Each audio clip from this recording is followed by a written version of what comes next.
So now that we've gone through the products, where does that put us in our kind of our totals, both from this edition and our running totals?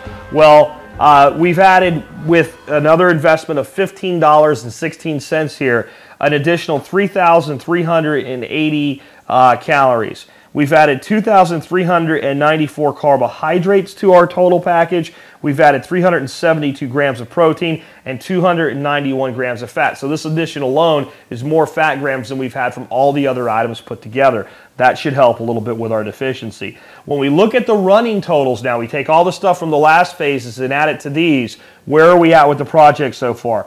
Well, we've now spent $63.15.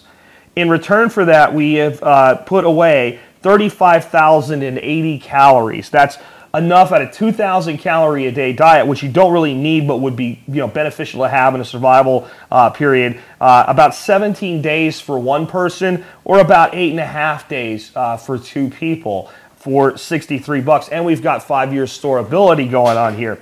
Carbohydrates, 7,030 grams of carbohydrates. Protein, 1,474 grams of protein, and 373 grams of fat. We still want to bring that up a bit, but that pretty well makes it something that you're not going to die on this diet. You can now legitimately live without major nutritional deficiencies. Again, two people for 8.5 to 9 days, just on what's in the bucket, and that's going to be a bucket and a half. But you start to see how this all pulls together. Now, if we look at what that costs a day per person, we're at about $4 a day. Why do I bring that up? This is good to do these types of projects, and it makes a lot of sense, but you really want to try to bring that number down. And you want to look for some opportunity buys, because honestly, if we start buying things from Mountain House and Provident Pantry, and we buy smart and we buy sale prices, we can get a lot of things into a range where we're supporting ourselves for about the same number. We don't have to put the effort out. Remember, we haven't added up the cost of the bags yet, the buckets yet, the dehydration cost. I mean, there's the cost of the dehydrator. I really, don't think that's that big a deal, but running it, O2 absorbers, all that stuff.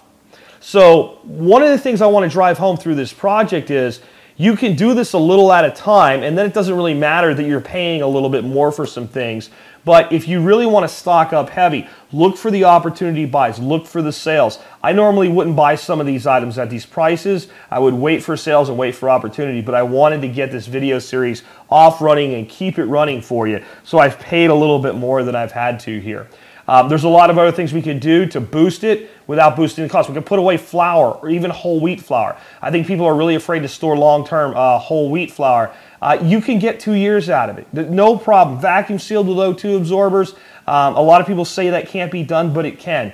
But you can put whole wheat in and have a grinder. That would be the better way to have whole wheat. And you could do a ton of whole wheat for very low cost. You can do 50 pounds for less than $40 that way. But we want to keep a varied approach. We want to keep thinking creatively. And maybe these types of buckets don't make up all your storage, just a portion of your storage. And I guess that's what I want you to really understand through this whole project, folks. It's not that I'm telling you to go out and store the exact same things. What I'm showing you how to do here is assemble a large variety of foods with a good nutritional profile and how to pack them away for long-term storage. A few projects like this, you do 2 buckets now and then 2 buckets the next time and then 2 buckets later, and next thing you know, you've got 30 or 40 days worth of food just in your buckets and a couple bins. As you start then doing eat what you store what you eat out of your pantry, these become adjuncts and extenders. This is not what you live off of. Those of you that keep commenting, you're living off of stuff you're not used to. No, this isn't what we live on. This is what we add and extend the amount and volume of food that we have stored with, and we do that in a way for long-term storability. This has been Jack Spirko with another Survival Podcast YouTube video, helping you figure out how to live that better life. Times get tough, or even if they don't.